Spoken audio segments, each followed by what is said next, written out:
সমালোচনা করি, ভুল যদি মনে করি সেটা বলি, কিন্তু এরকম মনে করি না ডক্টর ইউনূস একজন জালিম। 5 আগস্টের পর থেকে এই ঘটনা ঘটার আগের দিন পর্যন্ত একবার আমার মনে হয়নি যে এই সরকারের আমলে এই রকম একটা নৃশংস ঘটনা ঘটতে পারে।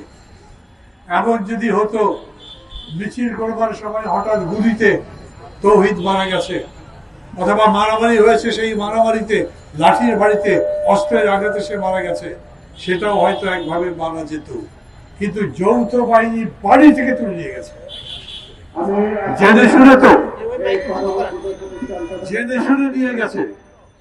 এবং তারপরে তার লাশ যখন পাওয়া গেছে, তখন সেই লাশের পেটে, পিঠে, শরীরের বিভিন্ন জায়গায় আঘাতের চিহ্ন পাওয়া গেছে। আমি এই সরকারের কাছে বলি, এই সরকারের স্বরাষ্ট্রমন্ত্রীর কাছে বলছি, এই সরকারের যত উপদেষ্টা আছেন, প্রধান উপদেষ্টা আছেন, প্রত্যেকের কাছে বিনীতভাবে অনুরোধ করছি, এই জন্য আপনারা আপনাদের ব্যাখ্যা প্রদান করেন। কেন তাকে উঠিয়ে নিয়ে যাওয়া হয়েছে? কেন তাকে নির্যাতন করা হলো? কেন তার শরীরে এতগুলো আঘাতের চিহ্ন? আপনারা কি আওয়ামী লীগ? আপনারা অতীতের কোন স্বৈরাচার, বিশ্বের কোন স্বৈরাচারের প্রতিনিধি আমরা? তাহলে কেন তৌহিদের শরীরে যৌথ বাহিনী ধরবার পরে, মৃত্যুর পরে তার শরীরে আমরা আঘাতের চিহ্ন দেখলাম? ডক্টর ইউনূস ভালো মানুষ, তার সম্পর্কে, তার বিরুদ্ধে কথা বলি না আমরা। আমি বলি না, সমালোচনা করি, ভুল যদি মনে করি সেটা বলি, কিন্তু এরকম মনে করি না ডক্টর ইউনূস একজন জালিম, মনে করি না তিনি অত্যাচারী, মনে করি না তিনি লোভী, মনে করি না তিনি ক্ষমতা লোভী। কিন্তু এই ঘটনা ঘটবার পরে তার নীরবতা আমাকে কষ্ট দিচ্ছে। আমি মনে করি প্রফেসর ইউনূসের অথবা তার সরকারের পক্ষ থেকে, তার পক্ষ থেকে কোন একটা ব্যাখ্যা দেওয়া দরকার ছিল, কি হয়েছে, কেন হয়েছে, সেই জন্য আপনারা দুঃখিত কি না। আমি দাবি করছি এই সরকারকে এই ঘটনার ব্যাখ্যা দিতে হবে।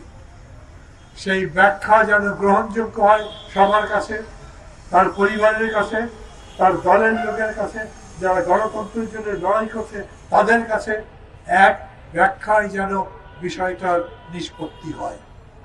আর সেই ব্যাখ্যায় যদি আবার নতুন করে বিতর্ক তৈরি হয়, স্যার এটা জানবেন, রাজনীতি এরকমই জিনিস, যে কোনো একটা ইস্যুকে কেন্দ্র করে ঘটনা গড়াতে থাকে এবং সেটা পেকে যায়। কোন রকম ইস্যু পাকুক, পাকিয়ে উঠুক, নতুন করে তৈরি হোক, সেটা চাই না। কিন্তু আমি আমার উপলব্ধি থেকে মনে করি 6 মাসের মধ্যে এই ঘটনা এই সরকারের প্রথম কলঙ্ক এবং ব্যর্থতা। ব্যর্থতা সরকারের অনেক আছে। এই সরকার যে দায়িত্ব নিয়ে ক্ষমতায় বসেছে, সেই দায়িত্বই যে ঠিক মতো পালন করতে পারছে এই কথা এখন কেউ বলে না।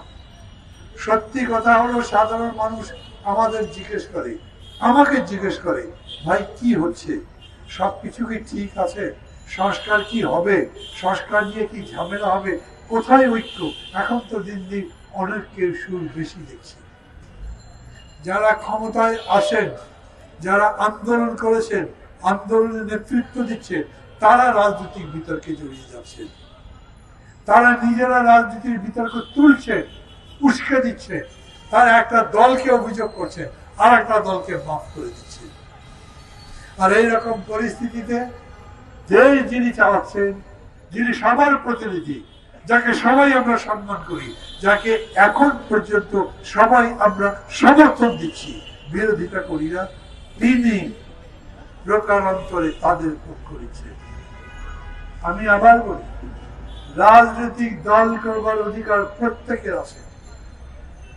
একটা রিক্সা চালক করতে পারে, একটা মানুষ যার গত আন্দোলনে কোনো ভূমিকা ছিল না, উনিও যদি রাজনৈতিক দল করতে চান, আমাদের দেশের কোনো আইন, কোনো নীতি, কোনো নীতিবোধ তাকে রাজনীতি করতে নিষেধ করতে পারে না।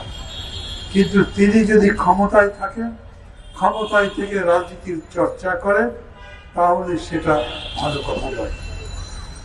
একজন উপদেষ্টা কি বলতে পারেন নাগরিক ঐক্যের মাহমুদুর রহমান মান্নার এই কথা খুবই রাজনৈতিক উদ্দেশ্য প্রণোদিত? আমি পাল্টা চ্যালেঞ্জ করব, আপনি সেটা প্রমাণ করেন। একজন উপদেষ্টা কি বলতে পারেন মির্জা ফখরুল যে বক্তব্য দিয়েছেন সেই বক্তব্য 111 কে ইনভাইট করে? আগে তার প্রমাণ দিতে হবে, ব্যাখ্যা দিতে হবে। তার চাইতে বড় কথা, আপনি এই রাজনীতির মধ্যে যাবেন কেন?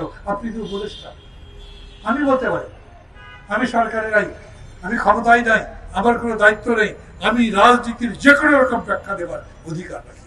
সাংবাদিক বলতে পারে, সাধারণ মানুষ বলতে পারে, কিন্তু ক্ষমতায় যিনি আছেন তিনি একটা বিতর্ক তৈরি করবেন, বিতর্ক উস্কে দেবেন, সেইটা পারেন না। আমরা সবাই জানি তারা দল করবে, ঘোষণা দিয়েছে, ভালো কথা, অভিনন্দন জানাবো। কিন্তু আবার বলি, ক্ষমতাকে ব্যবহার করে দল বানালে মানুষ ওই দলের পক্ষে যাবে না। প্রধান উপদেষ্টার কোন রাজনৈতিক দলের জন্য বিশেষ সুযোগ তৈরি করবার ক্ষমতা নাই।